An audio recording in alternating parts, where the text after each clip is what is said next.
So now it is that your girls recorded. Let's go ahead. Let's start off this next damn reaction, shall we? Now, offending everyone, shout outs to you. We have not reacted to you in a minute. Worst jobs in America. So without further ado, y'all, let's get into this next video. Y'all, let's do it. You're probably wondering how I got here. Well, that's because I work the worst job in America called mental health therapy aide, or MHATAs for short. MHATAs work in psych wards and are basically babysitters for adults, feeding them, monitoring them, getting viciously attacked by them, all for the low pay of 35 grand a year. That's right, for an unlivable... Damn. And 35 grand is not going to get you where it is that you need to be. It's not going to be scratching the surface. Because we're looking at places now, like let's say for out here, where it is that I'm at, a place can run somewhere between 1,200 up to like 2 grand. But I'm going to say like a medium here. And let's say it's just 14, right? So you got to be making 3 times more than what the rent is of 1,400, which means that you have to be making about 4,200, like 4,200 within a month. So with that being said, for 12 months, that means that you're going to be making $50,000 a year in order to qualify for an apartment. Even if you have an apartment that's 1,100 out here, you would still have to be making 39,000, almost close to 40,000, in order to get an apartment out here to qualify for that. That $35,000 a year is not going to get you where it is that you need to be. Wage, you too can deal with the stress of, will I get assaulted today? When I started the job, I had no idea what I was getting into. All they asked in the interview process was, are you okay with mandated overtime? In which they might as well have asked, how poor are you? Because who is okay with being forced to work? Hey, did you think you're about to go home? Well, not anymore. We're gonna need to watch Billy. Be careful, he's off his meds and loves to bite. My first day on the job taught me what anxiety really is. It started by being dumped on the sex offenders unit and told to take roll call. Imagine all of a sudden being surrounded by 30 psychotic predators and having to talk to every single one of them. Not only that, because I'm asking for people's names, all I'm doing is making enemies. Because 90% of psych patients are lazy, drugged up idiots who spend most of the day sleeping. And my white ass is just tapping them on the shoulder like, hey, what's your name? Go f yourself. Okay, I don't see yourself here. Is it Jerry? Is that your name? Jerry? But that fear eventually subsides, lulling you into a false sense of security. Now you're much easier to attack. You'll remember to be anxious next time a food trace thrown at your face. It's what you get for opening up their package of bread, sprinkling in rat poison, and putting the wrapper back on, thinking I wouldn't notice. So what's the training like to handle an aggressive patient? Oh, I'm glad you asked. You see, I'm not allowed to hit, tackle, or even bear hug him. No, it's too cruel. All I'm allowed to do is redirect. So if a patient is coming at me with a hammer, all I can do is redirect him away. Which sounds ridiculous, and it is! You think pressing the juke button is gonna make a person forget what they were doing? Where did this hammer come from? And in what part of this do you get the weapon away from the patient? Is Billy now on construction duty? Oh, nails good. You see, what happened was, a few years back, people used to beat the heck out of patients. No, you cannot attack them. Even for working within health departments or any type of job, like an infirmary. My mom has worked in an infirmary before, and I have firsthand seen dementia patients. Dementia patients or people with Alzheimer's, they will go ahead and yes, they will attack you because they're not in their right mindset. They will scream out of nowhere. They will wander. If you're not too careful, they will try to attack you. They will try to call you slurs because they're not in the right state of mind. Hi, RJ. So yeah, you cannot hit them. You cannot hit them. You can get fired for that. You can actually get sued for stuff like that. But the crazy thing is that they can hit you, which is insane, right? That's why I stopped working with them folks. And I'm the type of drop your ass. You must not attack the people who are not. Unfortunately, it is that's the unfortunate thing. So they changed the laws in order to protect them. Problem is, they overcorrected, and now patients have too many rights. For example, let's say a patient punches you in the face and breaks your jaw. You know what happens to them? Nothing! No jail, no prison, no hooking up their nips to car batteries, nothing. And you can go ahead and press charges, but like Drake being told no, it's not going to change anything. Because in order to convict... Wow. Wow. Wow. Oh, okay. I was not expecting that stray.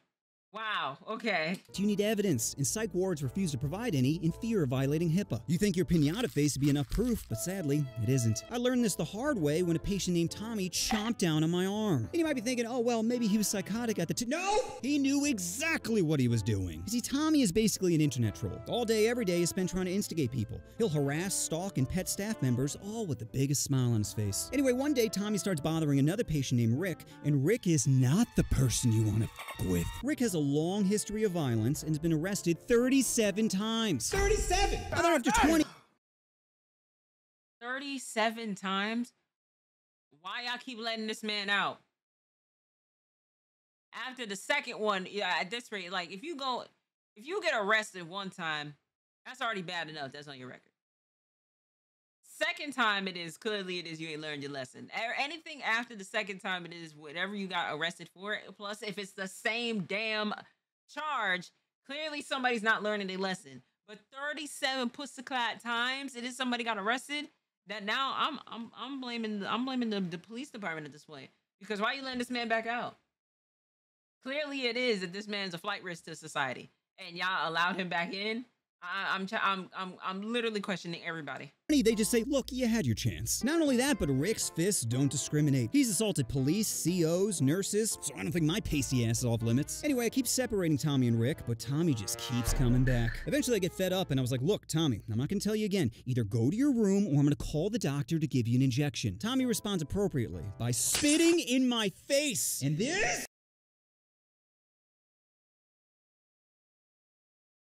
actually has happened.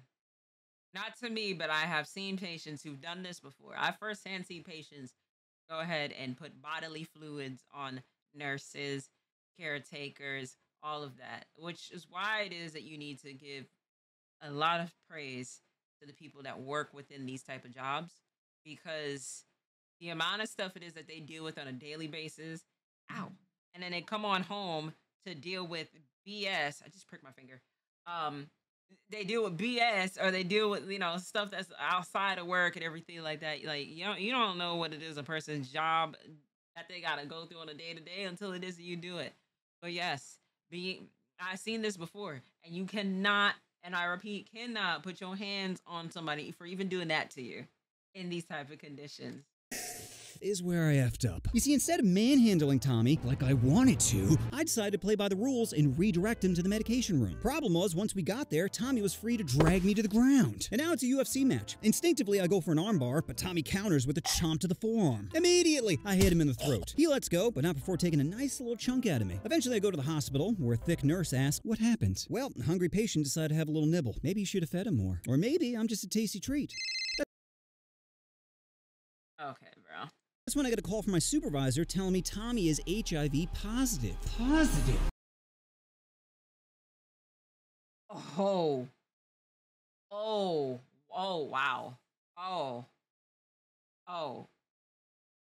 Wow. But isn't it through, wait, correct me if I'm wrong, but isn't it through blood to blood? Is it, like, it's not, is it through saliva? Is it through saliva, chat?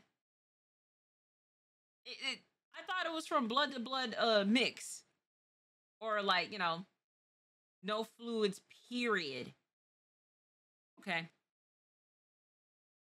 All right, my fault.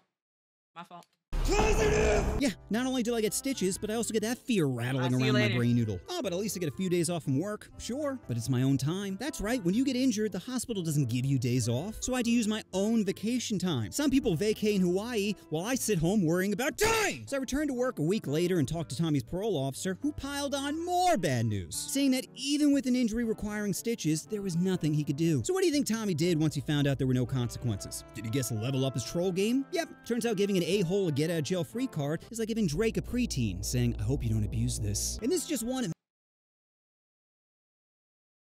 Wowzers. Wow, okay. Wow. Many times I was injured at the psych center, not including all the psychological trauma. There was a stretch between February and November where I was legitimately worried about my life, mostly due to a patient named Tyrone. Tyrone has the 3 most dangerous qualities of any human. He's dumb as rocks, paranoid, and freakishly strong. He barely even worked out either. He was just built like a gorilla. And it's not even a race thing. If anything, I was the slave in our relationship. Fetch me some water, boy. Yes, sir. Right away, sir. But even with walking on eggshells, Tyrone would still get furious with me. Mostly because, like I mentioned earlier, he's paranoid! If you just glanced at this dude wrong, he'd think you're plotting against him. But luckily, most of the staff knew how to handle Tyrone, which was just to ignore him. Engaging with someone paranoid only fuels their delusion, so the simplest strat is to just ignore him. However, one staff member named... Hey, yo, Cryo, thank you so much for the big body raid. I appreciate you. You know, what you do within your stream, welcome on in. You know? You know what I mean? Welcome on in. We are watching the worst jobs in America. Jamal apparently didn't get the memo and starts arguing with Tyrone. I'm trying to separate him when Jamal says, stop talking about something and do it. Now my anxiety is skyrocketing, because if Tyrone starts swinging at Jamal, I'm the best option to get him off, and I'm not a good option. Be like a preteen trying to wrestle Drake. You're so cute when you struggle. So I'm begging Jamal, come on man, it's not worth it. But he just has to run his mouth again and say, I knew you were soft. And just like that, it's boss battle time. Tyrone grabs Jamal by the neck and just tosses him across the room, like he was playing frisbee with an infant, causing him to fly through the air before landing hard on the concrete. Then Tyrone starts charging towards Jamal when out of pure desperation I yell, Chipotle! Tyrone hesitates. Chipotle, Tyrone! I'll go out right now and get you Chipotle if you leave Jamal alone. Panting, Tyrone goes, That's not funny. That's not funny. That's not fun. That's not funny. You mean to tell me Tyrone was just a little hungry?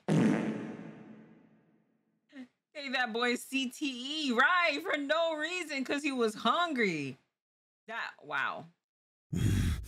Burrito. I'm like, yep, I'll get your burrito right now, but you gotta chill, okay? Go to your room and I'll bring it to you. At this point, I could see the gears turning in his head, so with my heart pounding, I looked right at Tyrone and said, chicken burrito. Tyrone looks at me, nods, then heads back to his room. Staff quickly rush over to help out Jamal, who is clearly fucked up. There's no blood, but he's making this wheezing sound of...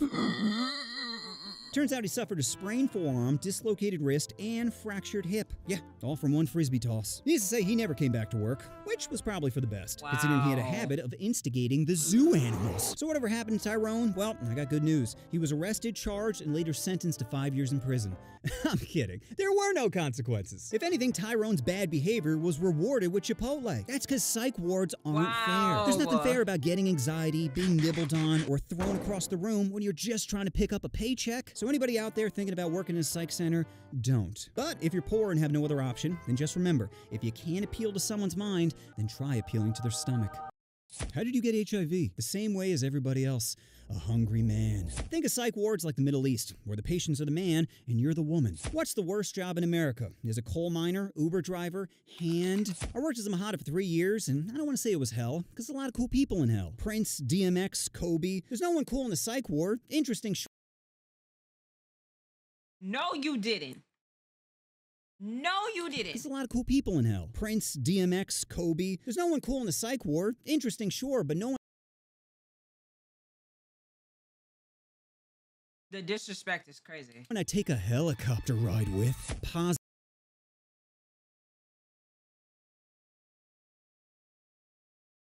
That is fucking wild. That is fucking wild. That is fucking wild. Wow, that's wild. Positive. Society looks at a drooling person and sees a problem. Well, I see a solution. We're all thinking the same question. How dumb can a person be before tapping is illegal? We gotta draw a line somewhere. Can't just be giving out low fives to every grunting girl. So how dumb is too dumb? What if she thinks the earth is flat, or crystals have healing powers, or condoms feel just as good as raw dogging? At what point does her ignorance become a red flag instead of a green light? I asked this because there was a patient at the psych center named Stacy who was aesthetically banging, but mentally a Pop-Tart. Now, I didn't have the desire to pet her untrimmed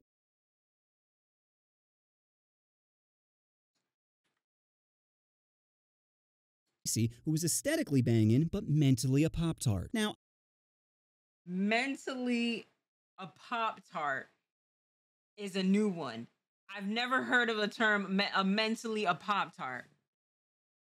I'm never going to look at a Pop-Tart the same way.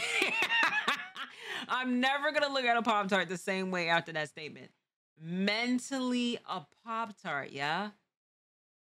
Wow. I didn't have the desire to pet her untrimmed kitty, but other patients did. Staff would repeatedly catch her playing the who's in my mouth game, which was such a nightmare.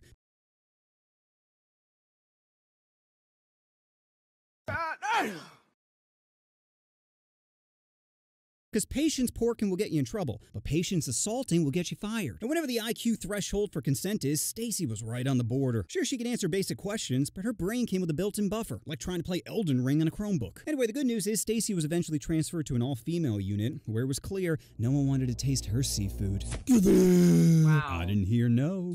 Positive? You know what you want to do? Oh, you want to push that subscribe. Okay, bro. I think I've seen, Ah, ah, you know, offending everybody. Shout out to you, gang. Shout out to you, gang. Shout out to you. I have no words for that. Shout outs to y'all in the chat. Shout outs to you at home. I will catch y'all in the next video.